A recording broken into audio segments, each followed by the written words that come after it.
February in Adams County, southern Ohio, and the snow lies 2 feet deep over the bee yards along Scioto Brush Creek. 3 men walk between the drifts in their heavy coats, boots crunching, breath white in the cold. To their left stands a row of modern boxes, lids thrown back, still and silent, dead all winter no matter how much sugar they were fed. To their right stands something none of them would have kept. 30 hollow logs, thick and gray and rough, set on old stumps like they were set there 50 years ago. Dale Kessler, the county bee club president, stops at the nearest log. He pulls off a glove. He lays his bare hand against the frozen bark, then leans in and puts his ear to it. And he hears it.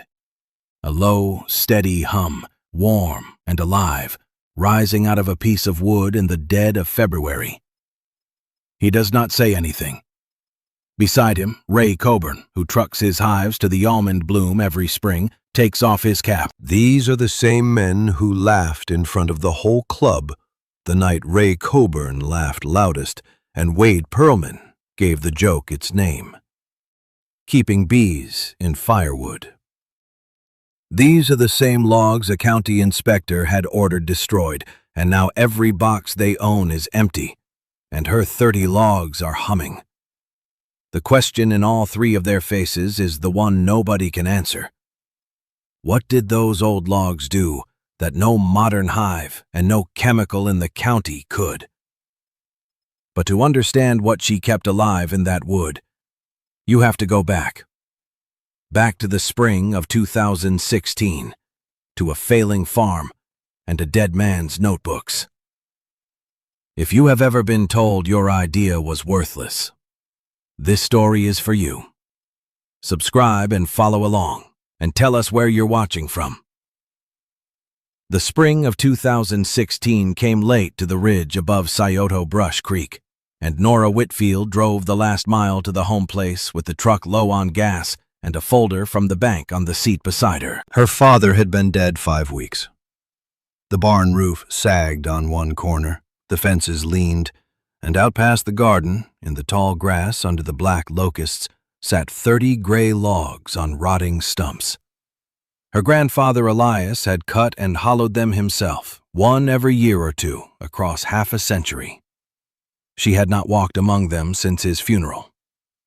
She went to them anyway, boots wet to the ankle. The nearest log was chest high and thick as a rain barrel, the bark long gone, the wood silvered and hard. She laid a hand on it and felt nothing at first. Then, faint through the grain, a hum. Alive. She pried the flat lid stone off the top and looked down into comb the bees had built to their own plan. No frames, no rows, dark with age and glued to the walls with a hard brown resin that stuck to her thumb. In the house she found his notebooks.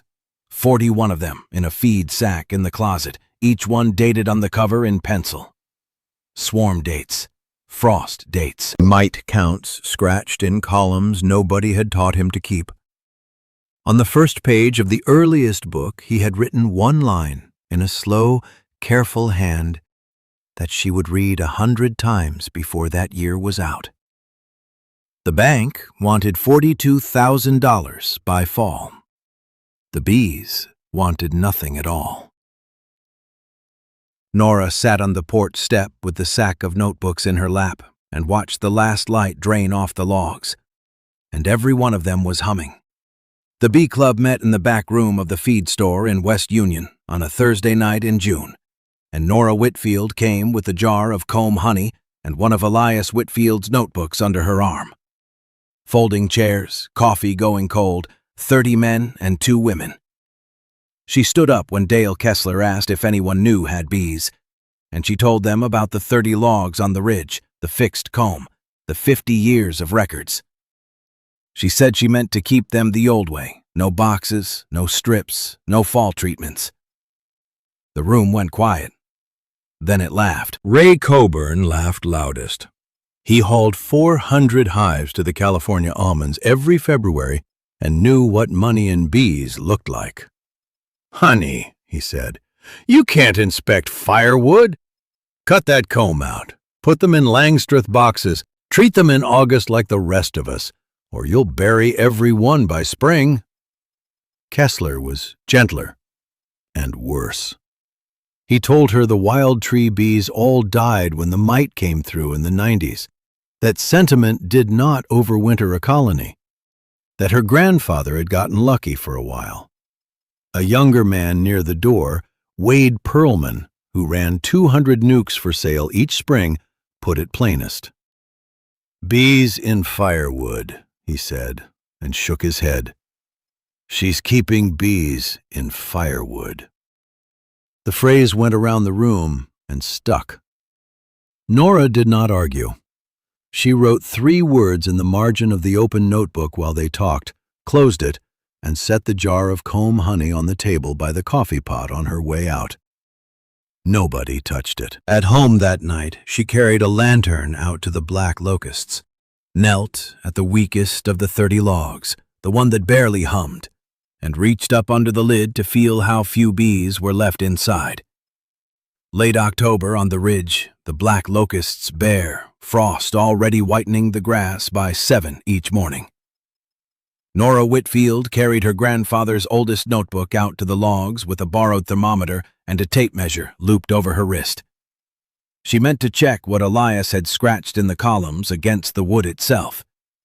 She laid the tape across the mouth of the nearest log. The wall measured nearly 6 inches of solid oak, gray and hard as bone. A pine box down at the club sat under 3/4 of an inch of milled board. She wrote both numbers down. Then she slid the thermometer through the small bottom entrance and waited, breath fogging, hand flat on the bark, feeling the low hum under her palm.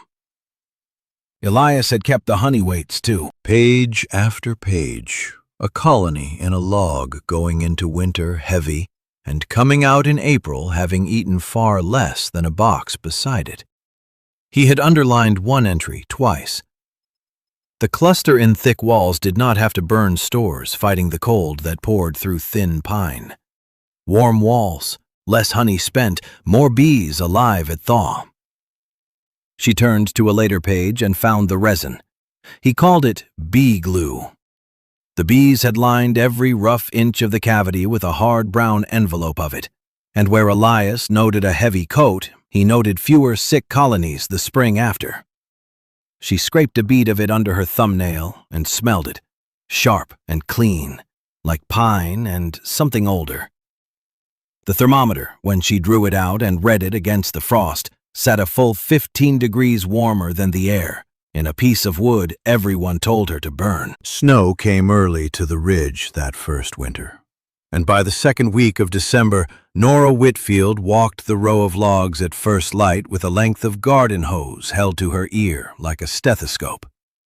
She pressed the free end to the bark and listened. 28 of the 30 answered, a low, even roar. 2 gave nothing back. She marked those 2 with a chip of red chalk and let the snow bury them until the January thaw. When the warm day came, she lifted the lids on the silent ones. The clusters had died small and tight against the comb, heads pushed into empty cells the way starved bees do, though the honey still sat heavy above them. On the floor of each log lay a scatter of reddish specks no bigger than a pinhead. Varroa. She scraped a spoonful onto a white saucer and counted, then rolled a half-cup of dead bees in a jar of alcohol, and counted again, mites against bees, and wrote the ratios in the same cold columns her grandfather had kept. 9 mites to 100 bees in one, 11 in the other. Numbers that killed. Wade Perlman would have told her to strip and treat every hive that fall. She did not. She spooned the dead into the stove, closed the 2 empty logs, and left the surviving 28 untouched through the rest of the cold. Elias had set it down plainly on a dog-eared page. Let the weak ones go. Breed only from what lives. Kessler called that superstition. She called it a count.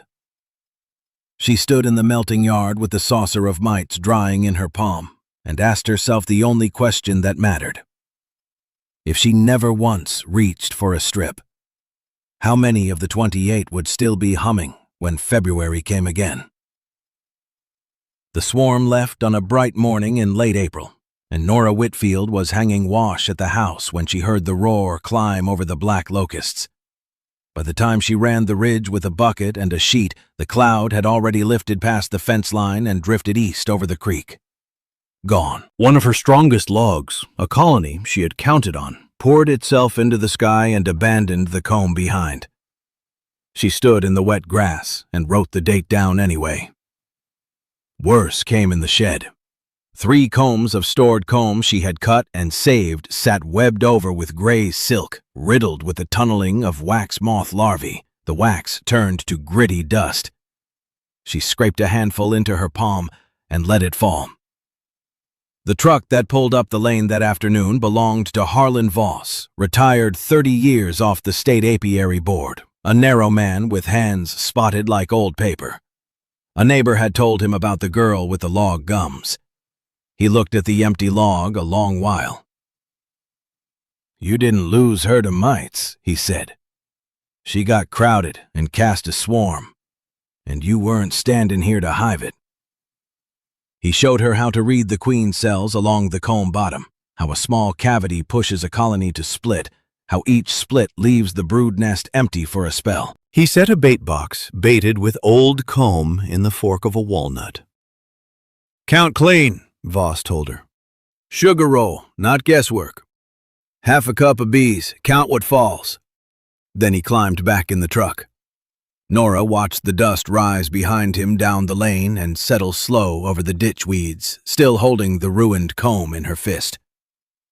By the middle of March 2017, the ridge above Scioto Brush Creek still lay brown and locked, and Nora Whitfield went down the row of her 28 logs at dawn, hefting each one by its back edge to feel the weight. Every one dragged heavy against her hands, comb still full, the low, steady roar going on behind the bark. She lifted no lids. She listened and hefted and set the pounds down beside her grandfather's old columns. Word had already come up off the flats. The club men had opened their boxes to a hard count. Better than half their colonies had starved thin through February, and the ones still alive sat light as kindling, so the men were stirring sugar syrup in 5-gallon buckets and pouring it into feeders to hold what was left. Wade Perlman had fed his rows twice already. Nora had fed nothing. The truck that turned up her lane in late April belonged to Merrill Cade, who worked 40 acres of old apple trees down in the creek bottom, trees his father had grafted before him. He had heard about the log woman whose bees wintered without a spoon of sugar. He said little.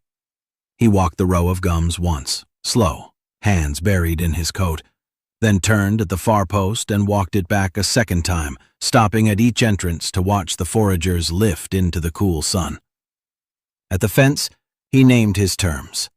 $10 a hive for the bloom, 3 weeks among the trees, and a share of the first honey cut. Nora told him she would bring 6 of the strongest. That evening, she backed her grandfather's flatbed up to the first log, crouched in the wet grass, and worked her hands under the cold oak to lift. One wet morning in November 2017, a county car climbed the ridge and stopped short of the bee yard, and Curtis Ballard, the apiary inspector for the district, got out with a clipboard and a folded order under his arm. He had driven up on a complaint. He would not say whose.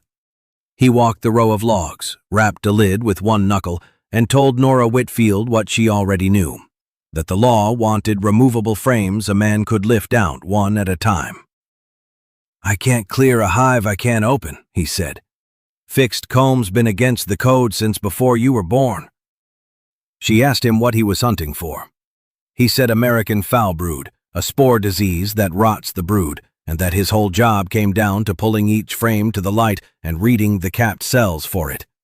A log let him do none of that. The comb was welded to the wall. To Ballard, a sealed gum was a locked drawer with no key, and a locked drawer in a bee yard was the kind of thing the state burned, to be sure. He handed her the paper. 30 days to move every colony into standard boxes or destroy the logs by fire. He signed it against the wet hood of the car and drove back down the lane. Nora read it twice on the porch and slid it under a jar of last summer's honey. Down in the creek bottom, the ground already lay sodden, the forecast dropping a few degrees each week.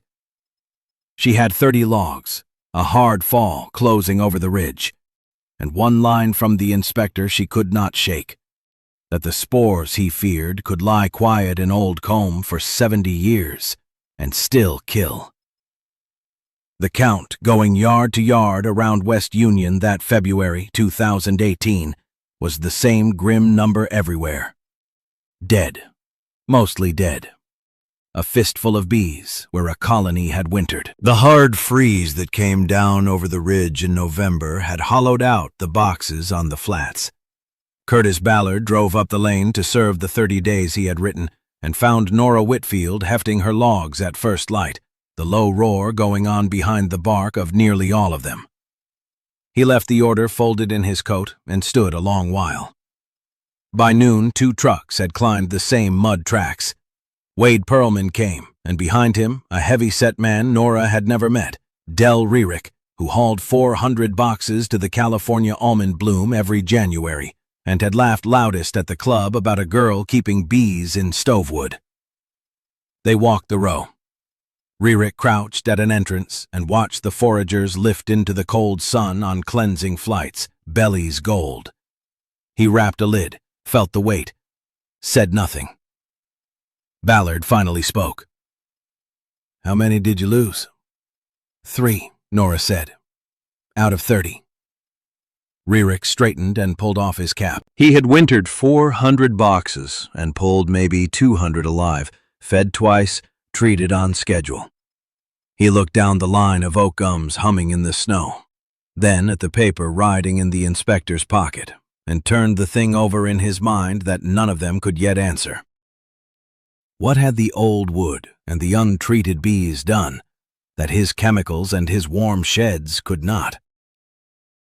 Early April greened the ridge again, and Curtis Ballard drove up the lane a third time, this time with a different paper riding on the seat beside him.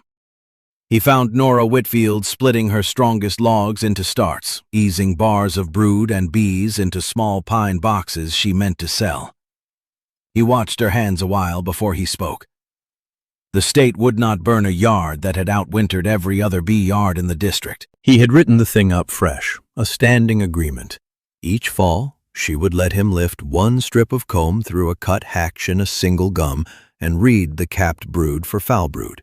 And in trade, the logs could stand. Word of the February count had already run the creek roads. Wade Pearlman came up asking for 2 queens raised off the stock that had come through the winter untreated. Nora sold them at $35 each and wrote his name in Elias Whitfield's ledger under a clean column.